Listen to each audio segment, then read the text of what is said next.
Good YouTube, Quinn Wade coming to you with an instant analysis on the Chicago Bulls beating the New York Knicks 124-123. The Bulls already felt that they can beat them just based off the first quarter 29-22, and they had backed that up with a 30-25 second quarter. And then the second half happened, and the Knicks was able to get back in the game with a 38-31 third quarter and a 38-34 fourth quarter.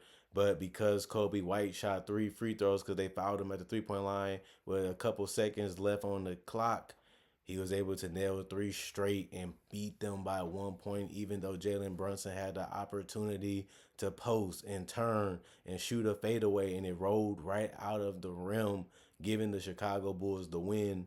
And this is the type of games that you get into where you feel that you did everything right, and you feel that you can beat this team as the Knicks should have felt, because they did make a great run, but they shot themselves in the foot too many times, and the Bulls took advantage of those opportunities and ended up winning the game nonetheless. Patrick Williams, 18 points, plus one and plus minus one turnover, two steals, two assists, six rebounds, two of them was offensive out of that. 3 of 4 from the free throw line, 3 of 4 from the 3 point line, 6 of 9 from the field. Nikola Vucevic was a guy that they was relying on down the stretch. He delivered 19 points, plus 14 and plus minus four personal fouls, two turnovers, one block, two steals, three assists, 11 rebounds. That's a double double for him. 3 of them was offensive out of that. 1 of 1 from the free throw line, 0 of 2 from the 3 point line, 9 of 14 from the field. Kobe White, the closer, with the three straight free throws to ice the game for the victory. 22 points, -8 and plus minus four personal fouls, three turnovers, one steal, four assists, one rebound, 8 of 8 from the free throw line, 2 of 9 from the 3 point line, 6 of 16 from the field. And Zach LaVine with the 31 point game that was much needed, as he was so efficient from the field, in from three. That's what he had to be tonight for them to be able to pull off the upset, and he did it. Plus 21 and plus minus one personal foul, six turnovers, one block, two steals, eight assists, seven rebounds. One was offensive out of that. 3 of 6 from the free throw line, 4 of 8 from the field, 12 of 17 from the field. Josh Giddey, 5 points, plus 19 and plus minus. One personal foul, two turnovers, one steal, six assists, two rebounds. One of them was offensive out of that. 1 of 3 from the 3 point line, 2 of 7 from the field. And then you look at the bench. Jalen Smith came off the bench, but was 0 of 2 from the field, and it was only threes, no free throws attempted, and no shots made. So he didn't score a point. 4 rebounds though, one assist, two turnovers, two personal fouls, -13 and plus minus. Dalen Terry 1 of 1 from the field. It was a three. He made it. He was 1 of 2 from the free throw line after that. One rebound, one assist, one turnover, -3 and 20, -23 and plus minus 4 points. Matas Buzelis, 1 of 6 from the field, 0 of 3 from the 3 point line, four rebounds, three blocks, -10 and plus minus 4 points. Julian Phillips, 2 of 2 from the field, 1 of 1 from three, one rebound, one personal foul, +8 and plus minus 5 points. And Desumu, 5 of 8 from the field, 2 of 3 from the 3 point line, 4 of 4 from the free throw line, three rebounds, six assists, two steals, one block, one turnover, four personal fouls, -4 and plus minus 16 points. He's the only guy to score double figures off the bench for the Chicago Bulls. The rest of the guys did not play. It was the coach's ultimate decision. 44 of 82, 53% from the field, 14 of 36, 38% from three, and 22 of 27, 81% from the free throw line. They got 40 rebounds, 31 assists, 10 steals, 6 blocks, 18 turnovers, and 17 personal fouls as a team. And then we look at the Knicks, a team that was trailing majority of this game because of the first half that the Bulls had, and ultimately couldn't get it done with the win. But they put themselves in a position to where they could have won the game, just couldn't get it done. Mikal Bridges, 20 points, +2 and plus minus, three turnovers, one steal, five assists, six rebounds. He was 3 of 3 from the free throw line, 1 of 4 from three, 8 of 15 from the field. If you're not going to be making the three, don't attempt too many of them. Find other ways to be effective, find other ways to score, find other ways to impact the game positively. And I feel like he did that tonight. And so did OG Anunoby. Even though he wasn't the most efficient tonight, I liked the OG shot selection for the most part with this. 14 points, -20 plus minus, two personal fouls, two turnovers, two blocks, two assists, nine rebounds. Two was offensive out of that. 2 of 2 from the free throw line, 2 of 7 from three, 5 of 14 from the field. Karl Anthony Towns just showing you that he's a perfect fit on this team offensively and has been flat out dominant basically the whole year. They needed a big man. He can do so many things offensively, and he can really be a mismatch problem because some center just ain't big and as fast as he is, and he takes full advantage of that basically every game. But not only that, he can get out the way from other guys by being able to stretch the floor, and he was just efficient tonight. 6 of 12 from three, 50%, and he was 18 of 30 from the field. He was 4 of 8 from the free throw line, 10 rebounds, one was offensive, 3 assists, 3 steals, 4 turnovers, 5 personal fouls, and +4 and plus minus. I always said they got to keep Towns out of foul trouble if they're going to win games because they rely on him and Jalen Brunson so much to basically carry the offense each and every night. Not only that, he had to make his free throws at a better rate. He should have made at least three more, and that would have probably been enough. But we can always say that after the game, but he could have just did that in the game, and it would have made more sense. But it wasn't meant to be. Jalen Brunson, 24 points, minus 13, and plus minus 3 personal fouls, 2 turnovers, 8 assists, 3 rebounds. One of them was offensive, 3 of 5 from the free throw line, 3 of 9 from the 3 point line, 9 of 20 from the field. Josh Hart, 6 points, +9 and plus minus 3 personal fouls, 2 turnovers, 6 assists, 8 rebounds. 4 of them was offensive out of that, 3 of 6 from the field. Ryan, he had shot 0-1 from the field, no free throws, no threes. He was -3 and plus minus. He only played 5 minutes, so he couldn't do much. Jericho Sims, 9 minutes for him. He did get 3 rebounds. Two of those was offensive, 3 assists. To go along with that, he actually had one turnover. He was -5 and plus minus, didn't score any points. And CP, Cameron Payne, 4 of 4 from the field, 3 of 3 from the 3 point line, 2 assists, 3 steals, one block, 4 personal fouls, +11 and plus minus 11 points. He actually was the only Nick to score in double figures too tonight, and he actually played well. And they needed him to step up a little bit this season because they don't really get much out of their bench besides Miles McBride. But he only took 4 shots and made one of them, or two from three. He played 23 minutes. He had one rebound. He had 2 assists. He had also one turnover. He was +10 and plus minus. He only had 2 points.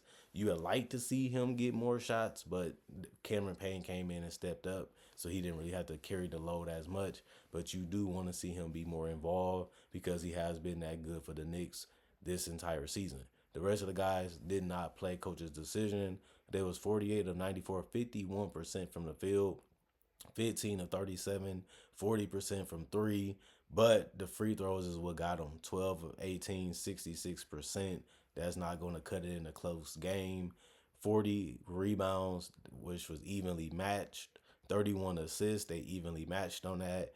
The Bulls had more steals than the Knicks, 7 to 10, and the Bulls also had 6 blocks to the Knicks 3 blocks, and the Knicks had less turnovers with 15 compared to the 18 of the Bulls, but the personal fouls was about even too, 17 to 17. But this was a game that was back and forth. You just didn't know who was going to win. You just didn't know who was going to get stops. You just didn't know who was going to make the big plays. You knew who was going to have the ball in their hands in those moments. You just wanted to see how they was going to make the play, to be able to put the team on top to be able to win it. And I feel like this was a competitive game. This is why the Knicks made more moves because the NBA is only getting better. The players are only getting better. The talent is at an all-time high, and the diversity is at an all-time high. And the Knicks, like I said, they're not playing the way that people thought that they would play. They're not playing the way we gave them credit for and said they're going to be number two again. They're better than they were last year. They're going to definitely be the Celtics kryptonite because they're bigger, they're stronger, they can shoot, they're long, they're lanky, and they got Towns who can dominate in the paint and on the perimeter. Even though all that has been true so far, the Knicks haven't been able to put it all together and win more games and be one of the teams that has been dominant, even though they got players that look like they're dominant, has performed at a dominant level, aka Jalen Brunson and Karl Anthony Towns. It hasn't amounted into that much wins. They have been the 1-2 punch that we thought they would be, but Kel Bridges and Nobly is better offensively than we thought they would be, even though they're still struggling in some areas.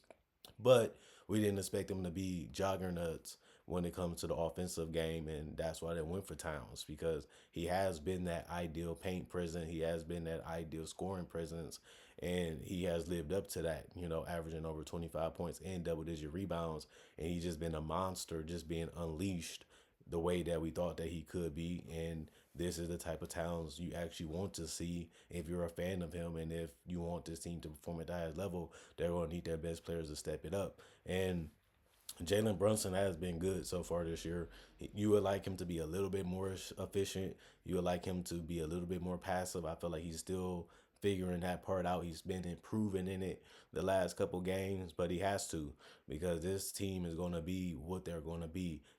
I mean, once you're the leader and once you're the best player, they're going to go as you go. So you always got to have that in the back of your mind that if you're not going to get it done defensively, if you're going to be a little bit nonchalant like they him and Towns be sometimes, and you're not going to be pushing the tempo, or you're not going to be finding the guys, they're going to be moving the ball, they're going to be trying to find something else to do, because these are the type of players that you have around you. And they build a team that makes sense around Jalen Brunson. It's just going to be how far can he take them, and how far can Towns be healthy? Can he stay out of foul trouble? Can he score the basketball? And can he be a better defender? Tom Thibodeau has been always a guy that's been known for his defense and making people play better defense and teaching them how to play better defense. This team looks like they are what they are. They is what they is, and I don't see them being better defensively. They have length, they have size, they have quickness, they have lateral quickness, they have the ability to have guys that can pick you off, which they have shown. They have guys that can stay in front of you and get the ball out your hands or make you into uncomfortable, tough positions, but it hasn't really been as effective as they would like it to be, even though he has the personnel to be able to implement that type of defense that he had. But it hasn't aged well because the NBA is more skilled, the NBA is more shooting, and those type of schemes don't work anymore because of that reason. And when you have a guy like Towns that is big, that is long, that is mobile, you just think he can be a better rim protector just based off that, and that's not the truth. But I would like to see what happens when they get Mitchell Robinson back. Obviously, he's athletic. He's a guy that can help on the rebounds. He's a guy that can help screen for OG McKell and Josh Hart. He's a guy that can get some putbacks and get some paint touches. And then Towns can be on the perimeter like he likes to be, and he can have more angles because of the screens that they can possibly set for him. Even if it's a high-low thing, they can do that too, because Towns can actually post up. He can actually shoot over people with the face-up game. There's nothing that Towns can't do offensively. Obviously, he works on his game, and he added as much as he can add to his game. Now we got to see, can this team take their defensive level and intensity to another level, because I haven't seen them really do that this season. I just seen them going out there playing games and hooping and having fun. I didn't really see them take the game seriously as much as they need to be a better team. And maybe that's just their personality. Maybe that's just how they are. Maybe they do need Tom Thibodeau as a coach just to push them a little bit more, because you got to be a lot more better if you're trying to win a championship in New York, because they look like one of the fifth or sixth best teams in the conference, even though they made moves to be better than that. It just hasn't added up to what you would think they should be. And it is what it is, because they played a larger sample size, and they don't look like a great slash dominant team. They don't even look like contenders right now. And their record shows that. And people say eventually you are what your record shows. Is they just a mediocre team just trying to figure out how to win games? Maybe it's true. Maybe we just overrated some of their acquisitions just based off name and what we imagined and thought that they would be and how they should be performing, instead of living in reality, which we are now, because we can see it happen right before us each and every game they play. This team, they made sense on paper. They made sense in imagination. They just don't look right. They ain't making much sense on the court together when it comes to being a dominant team that can take over the NBA like the media made them out to be. But that's the reality of it, because this is what we're seeing each and every time they play on the court. Other than that, comment, like, subscribe, share, hit the notification bell for more analysis. And if you're new to the channel, I do NBA content only. I do breakdowns of legends, players, like rookies and current players. I also do conversation videos just like this. So you like that type of content, this is the channel for you. Most people will recommend it for that reason. And you can find me on other platforms. You know my name. I said in the intro. It's going to be in the description too. So if you don't like this platform, you like other ones that's more favorable to you, I do it on those too. Not only that, got more content coming hopefully later today. So if you love basketball content, you can't get enough of them, you want more of it, this is the channel that can feed that itch Yeah, I swear to that because I upload a lot of videos throughout the day. Other than that, I'll see you guys later. I'm gone.